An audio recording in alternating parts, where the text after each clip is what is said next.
During an argument, my daughter yelled, "You've never helped me with anything, you only hold me back." The next day, she received the deed to the land where she built her house. Your presence here means so much to me. Watch until the end and leave a comment telling me which city you're watching from. I want to see how far my story has reached. You never helped me with anything, you're just holding me back. Those words from my daughter Amanda cut deeper than any knife could. I stood frozen in my kitchen, the afternoon light streaming through the blinds, casting shadows across her angry face. At 61, I thought I'd experienced all the pain life could offer, but nothing prepared me for the sting of my only child's ingratitude. "What did you just say to me?" My voice was barely a whisper, my hands gripping the edge of the counter to steady myself. Amanda, 35 now with her sleek dark hair and sharp business attire, rolled her eyes. That dismissive gesture hurt almost as much as her words. "Mom, let's be real. Richard and I have built everything ourselves. We've struggled for every penny while you've been sitting in this same little house for decades. And now when we ask for just a little loan to finish our house construction, you act like we're asking for a kidney." Richard. Of course. My son-in-law of 3 years hovered in the doorway, arms crossed, a slight smirk playing on his lips. He never directly said anything disrespectful, but his condescending glances spoke volumes. "Amanda, I told you, my retirement doesn't. Save it," she cut me off. "We'll figure it out ourselves. We always do." She grabbed her purse, the designer one I'd noticed but never commented on, despite knowing it cost more than my monthly pension. "Richard, let's go." And just like that, they were gone, the front door slamming with such force that the framed photo of Amanda's college graduation tilted on the wall. I sank into my kitchen chair, the one with the worn cushion I kept meaning to replace, and let the tears come. 40 years of sacrifices flashed before my eyes. 40 years of working 2 jobs after her father Tom abandoned us when Amanda was just 6. 40 years of skipped lunches, secondhand clothes, and postponed dreams. What Amanda didn't know, what no one knew, was that I had already given her everything. 3 years ago, when she and Richard announced they wanted to build their dream home, I had secretly purchased the very plot of land they'd had their eye on. I'd used every penny of my savings, even sold my mother's antique jewelry collection. The land was in Amanda's name, though she had no idea. I had planned to surprise her once they'd saved enough to actually begin construction. But then Richard lost his job, Amanda's business struggled, and suddenly they were asking for loans I couldn't provide, not because I didn't want to, but because I had nothing left to give.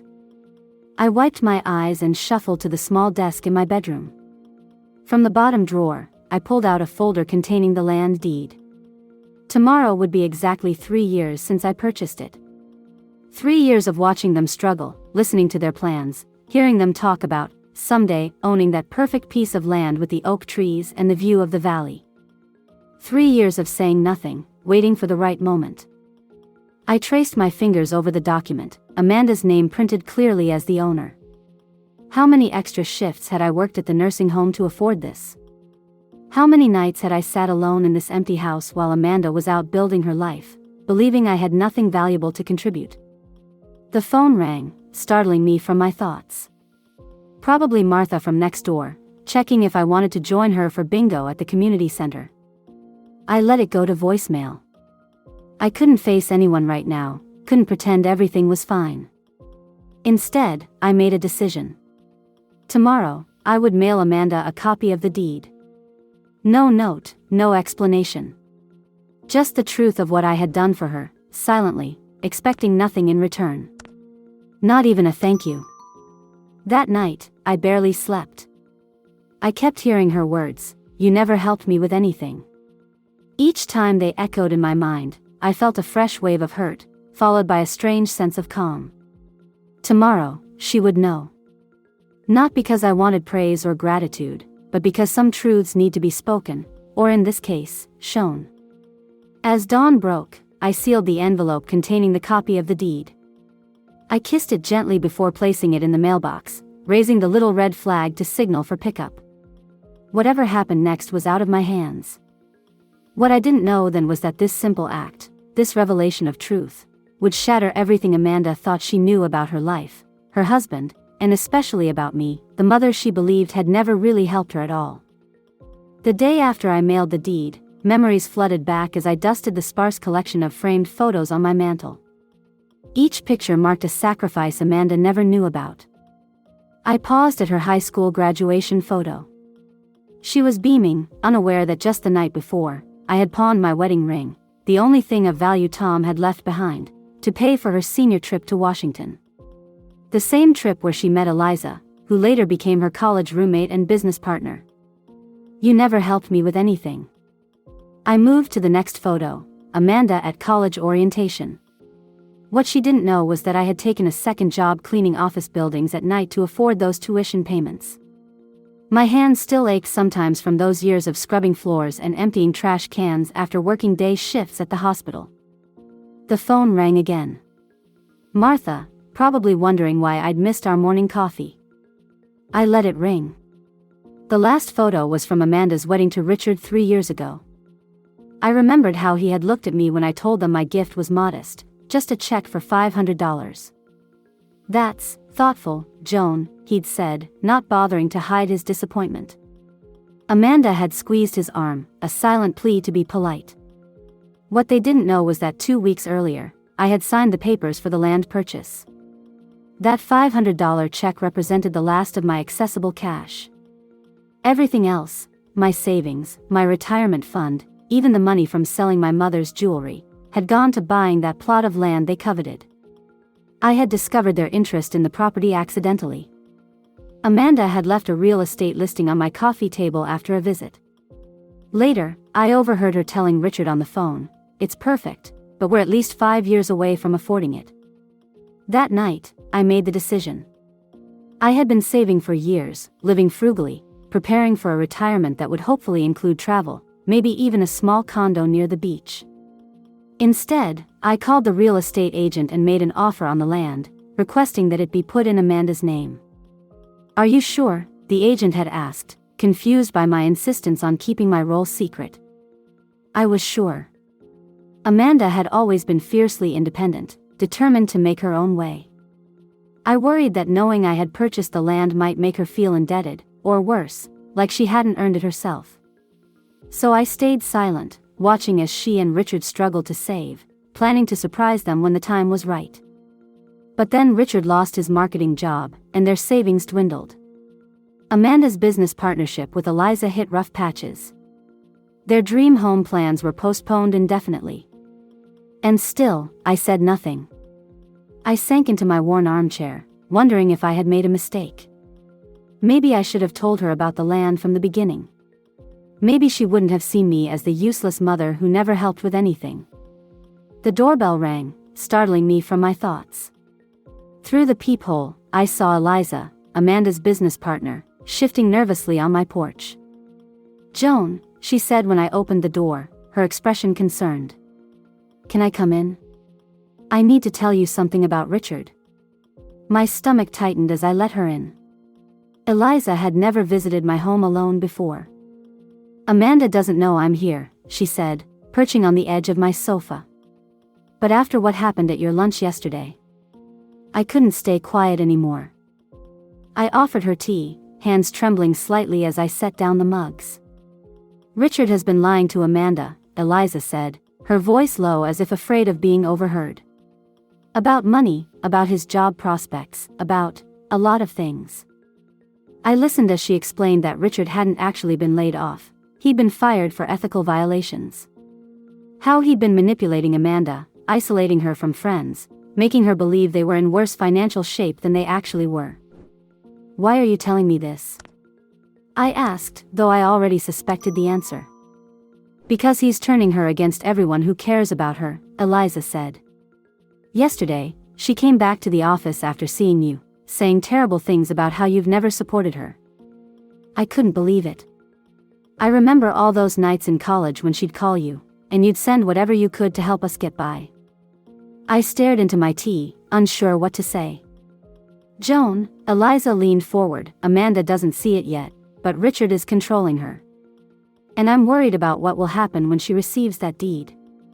My head snapped up. How do you know about that? Eliza looked away. Amanda used me as her business address for some documents. The copy of the deed arrived at our office this morning. I recognized what it was because I was with her when she first saw that property. She paused. I didn't open it, but I know what it means. My heart raced. Does she know? Not yet. It's in her inbox. She'll see it tomorrow when she comes in. Eliza hesitated. Richard checks her personal mail at home. I understood the implication. If I had sent it to their home, Richard might have intercepted it. What do you think he'll do? I whispered. Eliza's expression darkened. I don't know. But I do know that when Amanda sees that deed, everything is going to change. And Richard won't like losing control. As Eliza left, promising to call me after Amanda found the document, I felt a strange mix of dread and hope. The truth was finally emerging, not just about the land, but about the man my daughter had married. I picked up the graduation photo again, remembering Amanda's genuine smile before Richard entered her life. I'd watched that smile fade over the past 3 years, replaced by a tense, performative version when he was around. You never helped me with anything. Tomorrow, she would learn that wasn't true. And maybe, just maybe, she would also begin to see the other truths that had been hidden from her. The morning after Eliza's visit, I jumped at every sound: the mail truck, a neighbor's dog, the telephone. My hands trembled as I watered my small garden of tomatoes and peppers. Plants that had seen me through my loneliest days, giving me something to nurture when Amanda no longer needed me. By noon, the waiting became unbearable. I called Eliza's cell phone, something I'd never done before. She hasn't come in yet, Eliza whispered, clearly stepping away from others to take my call. There was a client emergency. She's handling it from home today. My stomach dropped. So the deed is still sitting there? In her inbox, yes. Joan, try not to worry. I'll call you the moment anything happens. But worry was all I could do. I paced my small living room, rehearsing explanations, justifications, apologies, though I wasn't sure what I was apologizing for. For keeping a secret? For giving too much? For not giving in the right way? The afternoon stretched on with excruciating slowness. I tried to distract myself with chores, scrubbing the bathroom tile, organizing the pantry, tasks that usually calmed my nerves. Nothing helped. At 4:37 p.m., my phone finally rang. I nearly knocked over a lamp lunging for it. Eliza? I answered, breathless. There was a pause. No, Mom. It's me. Amanda. Her voice was flat, emotionless. My heart hammered against my ribs. Oh. Amanda. Hi, sweetheart. I tried to sound casual, as if I hadn't been waiting all day for this call. I'm at the office. I just opened an envelope addressed to me. Another pause. It's a copy of a deed. For the property on Hillcrest Road.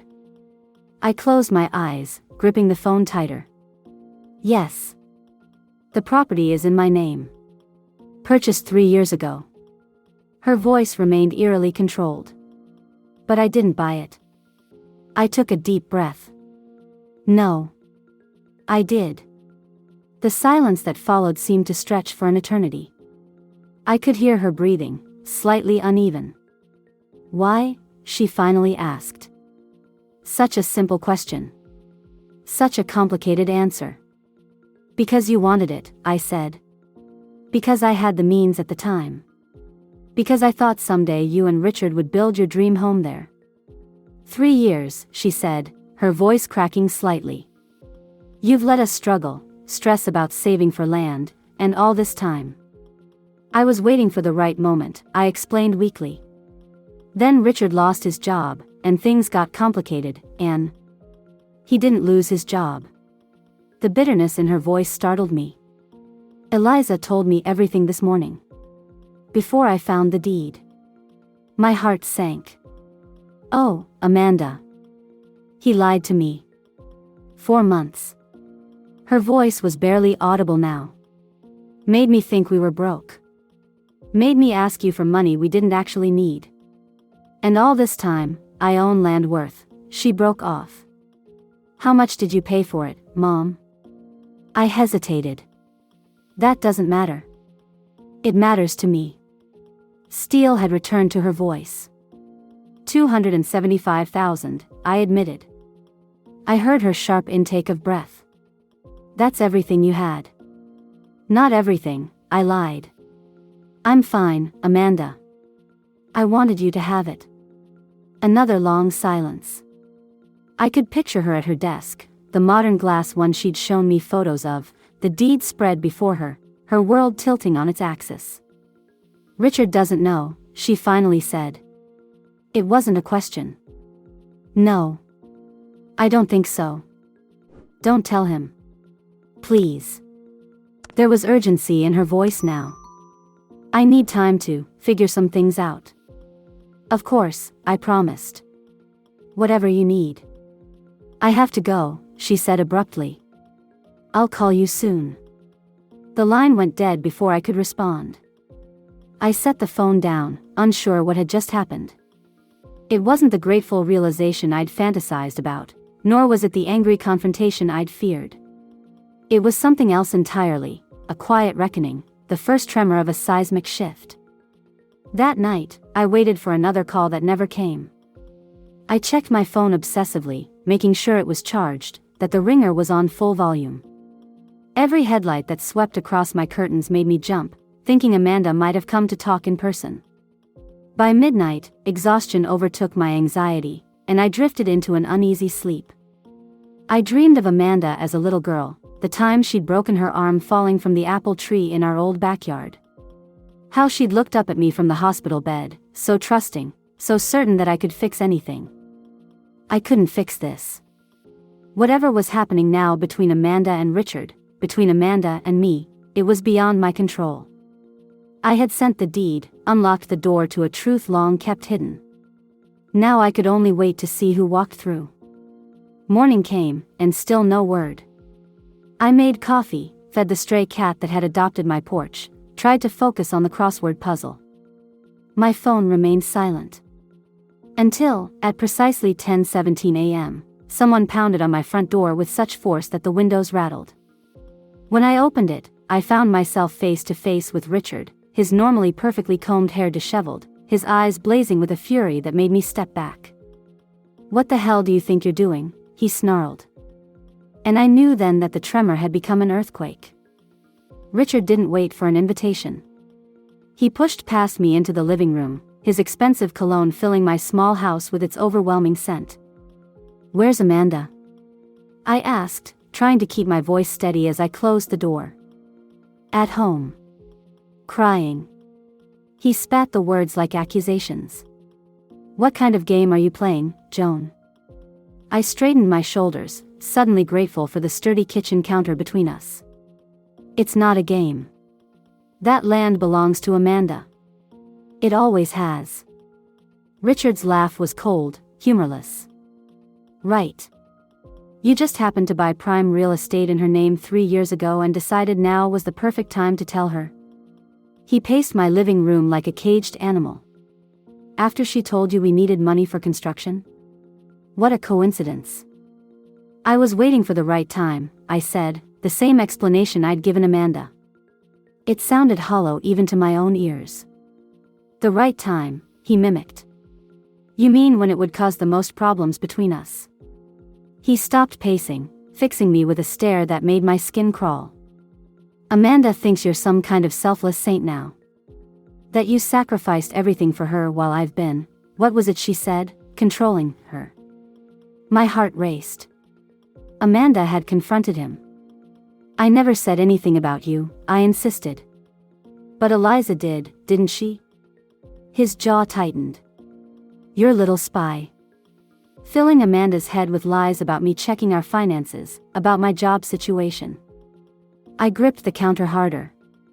"If they're lies, why are you so upset?" His eyes narrowed. "Don't play innocent. You've never approved of me. You and Eliza, whispering in Amanda's ear, trying to make her doubt me. And now this land stunt. He took a step closer. You think you've won, don't you? That you've driven a wedge between us? This isn't about winning, I said, fighting to keep my voice from shaking. It's about Amanda knowing the truth. About the land, about you. You know nothing about me, he snarled. Or about my relationship with my wife. I know you lied to her about losing your job, I countered, finding courage I didn't know I had. I know you made her believe you were struggling financially when you weren't. Something dangerous flashed in his eyes. You have no idea what you're talking about. Don't I? I pulled my cell phone from my pocket. Eliza told me everything, Richard. How you were fired for ethical violations. How you've been controlling Amanda's access to their business accounts. His face contorted with rage. That interfering bitch has no right. She has every right, I cut in. She's Amanda's friend. Her business partner. She cares about her. I took a deep breath.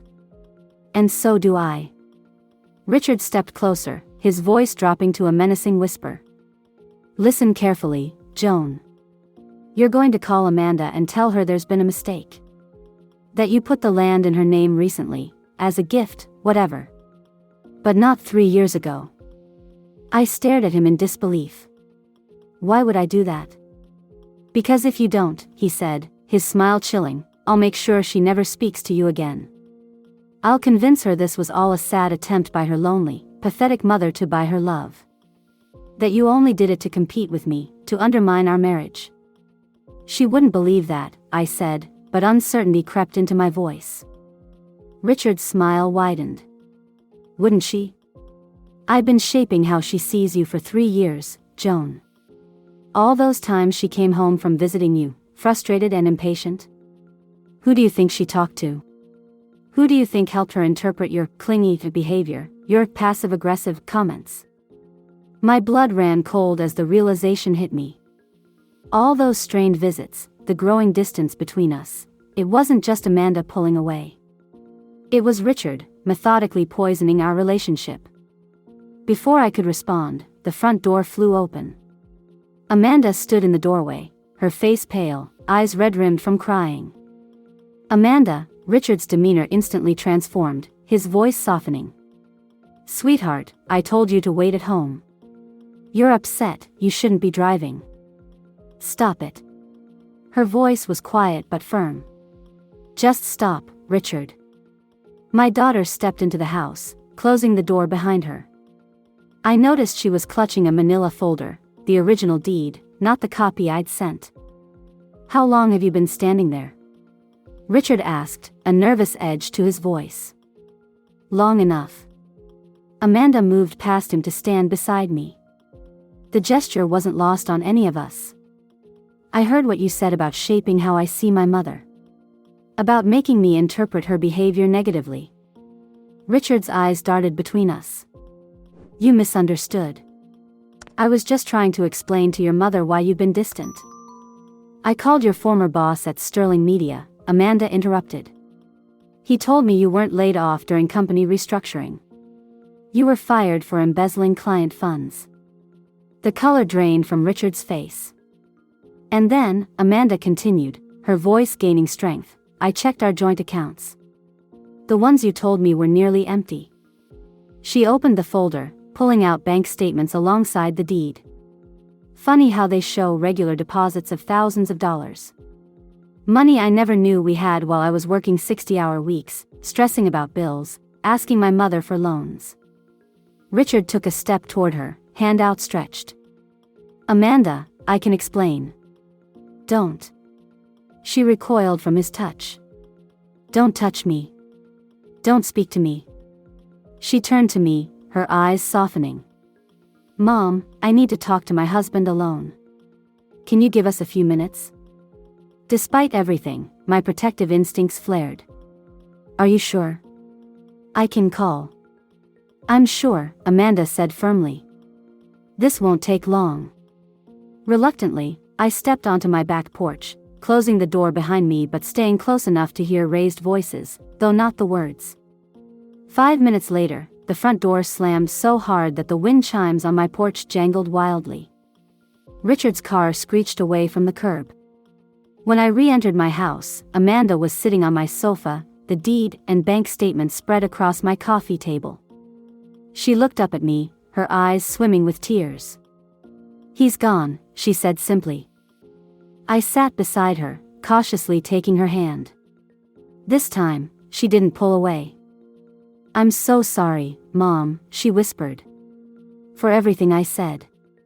For believing him instead of trusting you." I squeezed her hand, my own vision blurring with tears. "You have nothing to apologize for." But as I held my daughter while she cried, I knew we both recognized the painful truth. Some wounds, even when forgiven, leave scars that never fully fade. The week after Richard stormed out of my house was a blur of legal consultations, tearful conversations, and sleepless nights. Amanda stayed with me, sleeping in her childhood bedroom still decorated with faded posters and high school trophies. Each night, I heard her crying through the thin walls, and each night, I fought the urge to go to her, knowing she needed space to process her collapsing marriage. During the day, she threw herself into work, taking calls from Eliza, meeting with clients, keeping busy to avoid thinking about Richard. But in the evenings, sitting at my kitchen table over cups of tea that grew cold as we talked, the walls she'd built between us over the years began to crumble. "I don't understand how I didn't see it," she said on the 5th night, absently tracing the rim of her mug. All the signs were there. I reached across the table to cover her hand with mine. "That's how manipulation works, sweetheart. It's gradual. By the time you realize what's happening, you've already accepted it as normal." Amanda looked up, her eyes red-rimmed but clearer than they'd been in years. "Like how he convinced me you were trying to control my life when all you were doing was asking about my day?" A bitter laugh escaped her. "God, I was so stupid." "No," I said firmly. "You were trusting. There's a difference." She shook her head. "I trusted the wrong person. I didn't trust you enough." The next morning, a Saturday, Amanda suggested we visit the land together. It was the first time she'd mentioned it since the day Richard left. The property sat on a gentle slope overlooking a small valley, majestic oak trees dotting the perimeter. As we walked the boundary markers, I watched Amanda's face, trying to gauge her emotions. "It really is perfect," she said finally, stopping under the largest oak. "Exactly how I imagined it would be." She turned to me, her expression open, vulnerable. "Why didn't you ever tell me?" I sighed, searching for words I'd rehearsed countless times but never quite found. "At first, I wanted it to be a surprise. Then, when you married Richard." I hesitated. "You didn't trust him," she finished for me. "I didn't know him," I corrected gently. But I sensed something was off. The way he looked at me, spoke about me when he thought I couldn't hear. "And then you started pulling away." Amanda's eyes filled with tears. "He told me you were jealous of our relationship. That you couldn't handle me being independent, building a life without needing your help." The irony wasn't lost on either of us. And I believed him because... She swallowed hard. "Because it was easier than admitting how much I relied on you my whole life. How scared I was of disappointing you." I stared at her, stunned. "Disappoint me? Amanda, you've never." "I dropped out of law school," she blurted out. "The thing you sacrificed everything for. I hated it, switched to business without telling you, and then let you believe the school just wasn't working out." I blinked, memories rearranging themselves. "That was 12 years ago." She nodded miserably. "And I've been carrying that guilt ever since. It made it easy for Richard to convince me you were judging me, that you thought I was a failure." "Oh, Amanda." My voice broke. "I never cared what career you chose. I just wanted you to be happy." We stood in silence, the magnitude of our misunderstanding settling around us like the autumn leaves at our feet. "There's something else you should know," I said finally. "I didn't just buy this land with my savings.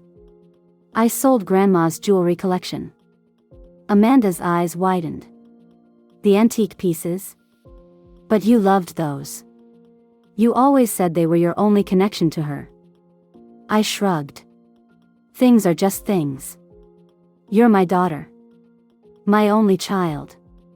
What good is a jewelry box full of memories if I've lost you?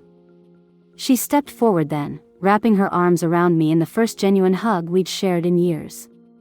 You didn't lose me, Mom. I got lost for a while, but I'm finding my way back. As we walked the property line, Amanda explained what she discovered about their finances. Richard had been siphoning money from their joint accounts into a separate one she knew nothing about. He'd lied about client payments, about bills, about everything. We weren't struggling at all, she said, her voice tinged with disbelief. We could have started building months ago. When I confronted him with the bank statements, he said he was protecting our future from my impulsive spending. Her laugh was harsh. Me, who still clips coupons and buys generic brands because you taught me to be careful with money. Back at my house that evening, Amanda spread blueprints across the kitchen table, the house plans she and Richard had drawn up. I'm going to build it, she announced, determination replacing the sadness in her eyes. Not his version. Mine. Something smaller, more practical. A home, not a status symbol. I studied the plans, noting how the largest room was labeled Richard's office, while Amanda's workspace was a tiny alcove off the kitchen. So much of their relationship was encoded in those blueprints. I'll help however I can, I promised. Amanda looked up sharply. No, Mom. You've done enough. More than enough. She took a deep breath. I need to do this myself. Prove that I can. I understood then what she wasn't saying. She needed to reclaim her independence, not from me this time, but from the man who had nearly stolen it completely. Okay, I agreed. But there's nothing wrong with accepting help sometimes. From the right people, for the right reasons. Later that night, as I was getting ready for bed, Amanda knocked softly on my door. I've been thinking, she said, leaning against the doorframe. The house plans. There's room for a mother-in-law suite. If you wanted. Our eyes met, and in that moment, I felt something heal between us, a fracture so old I'd almost forgotten it was there. Let's talk about it, I said, smiling through sudden tears. When you're ready. She nodded, then whispered, Thank you, Mom. For everything. For never giving up on me. Long after she'd gone to her room, I sat on the edge of my bed, feeling lighter than I had in years. The deed had revealed more than just land ownership. It had unearthed truths we'd both been hiding, fears we'd never voiced, and a love that had never truly faded, just gotten buried under years of misunderstandings and manipulation. Tomorrow would bring more challenges, divorce papers, financial unraveling, healing that had only just begun. But for the first time in a very long while, I wasn't afraid of what came next. We would face it together, on land that was finally, truthfully, hers. 8 months later, I stood on the partially constructed deck of Amanda's new house, watching the spring sun set over the valley. Workers had left for the day, their tools neatly stacked beside lumber that would become walls, railings, a home rising from the land I'd given and the strength Amanda had found. Tea? Amanda appeared beside me, offering a steaming mug. Her hair was pulled back in a simple ponytail, a smudge of paint on her cheek from the interior walls she'd been working on herself. Thanks. I accepted gratefully, the evening chill making the warmth welcome against my palms. The place is really coming together. She nodded, surveying her creation with quiet pride. Eliza says we're about 2 months ahead of schedule. Turns out when you're not fighting about every design decision, construction goes much faster. The divorce had been finalized 3 months earlier. Richard had fought viciously at first, trying to claim half the value of the land and house. But when Amanda's lawyer, a steely-eyed woman who specialized in cases involving financial manipulation, presented evidence of his embezzlement from their joint accounts, he'd quickly agreed to a settlement that left Amanda with the land, the business, and her dignity intact. Have you heard from him? I asked, though I already knew the answer. Amanda shook her head. Not since the final hearing. Ellen says he took a job in Phoenix. She sipped her tea, her expression neutral. I still have nightmares sometimes. That he comes back, that he never left, that I'm still living that half-life where everything I thought was true was actually a lie. I nodded, understanding completely. Healing isn't linear. No, she agreed. But it happens anyway. We stood in comfortable silence, watching as the first stars appeared in the darkening sky. The foundation of the small guest cottage, what Amanda insisted on calling Mom's place, despite my protestations, was visible from where we stood, a concrete outline of possibility. I got a call from the bank today, Amanda said after a while. They approved the small business loan for the expansion. I turned to her, delighted. Amanda, that's wonderful. After the divorce, she and Eliza had reimagined their business, shifting focus from corporate clients to local businesses and nonprofits. The work was more meaningful, Amanda said, even if the pay was sometimes less predictable. We're hiring 2 more designers next month, she continued, a slow smile spreading across her face. And Eliza convinced me to teach that workshop at the community college. The one you've been talking about for years? I couldn't hide my excitement. Amanda had always wanted to teach design to underprivileged students, but Richard had dismissed it as charity work that won't pay the bills. She nodded. Turns out I have a lot to say about building something from nothing. Her eyes met mine, filled with a warmth I hadn't seen since she was a young girl. I had a good teacher. My heart swelled with a joy so intense it was almost painful. Not because Amanda was acknowledging my sacrifices, that had never been my goal, but because she was finally seeing her own strength, her own worth, separate from the narratives others had imposed on her. You know what I've been thinking about lately? She asked, turning to lean against the railing. That day when I said you never helped me with anything. How could I have been so blind? I shook my head, dismissing the need for apology. You couldn't see what was deliberately hidden from you. By Richard, and, if I'm honest, by me too. I should have been more transparent about the land, about all the ways I tried to help. Why weren't you? There was genuine curiosity in her voice, not accusation. I considered my answer carefully. Pride, partly. Mine and yours. I wanted you to feel independent, capable. And I worried that if you knew how much I was giving, you'd feel indebted, or worse, pitted. Amanda nodded slowly. And I was so determined to prove I could make it on my own that I couldn't see the difference between help that uplifts and control that diminishes. She sighed. We both have things to learn. Inside the house, Amanda's phone rang. She excused herself to answer it, leaving me alone with the emerging stars and my thoughts. So much had changed since that terrible afternoon in my kitchen. The accusation that had cut so deeply, you never helped me with anything, had become a doorway to honesty, to healing, to a relationship rebuilt on a foundation of truth and mutual respect. When Amanda returned, her expression was unreadable. That was Aunt Meg. My younger sister, who'd moved to California decades ago and rarely called. Is everything okay? She saw the family pictures I posted online. Of us, working on the house. Amanda hesitated. She's thinking of moving back east. Says she's tired of pretending our family doesn't exist just because it's complicated. I felt a flutter of hope. Meg and I had drifted apart after our mother died, old resentments and misunderstandings pulling us in different directions. Like mother, like daughter, we Hathaway women had a talent for estrangement. What did you tell her? I asked. Amanda's smile was gentle. That complicated families are the only kind there are. And that the guest cottage might need to be a little bigger than we planned. Tears pricked my eyes. Amanda, you don't have to. I want to, she said firmly. This land, this house, it's not just about me starting over. It's about all of us finding our way back to each other. Later that night, as we drove back to my small house, now on the market, another change I was slowly accepting, Amanda turned to me at a stoplight. I've been meaning to ask you something, she said. The jewelry you sold to buy the land. Do you have any pictures of it? I nodded, surprised by the question. A few old photographs. Why? I'd like to try to find the pieces. Buy them back if possible. My throat tightened with emotion. Sweetheart, that's not necessary. They're just things. Important things, she insisted. Family history.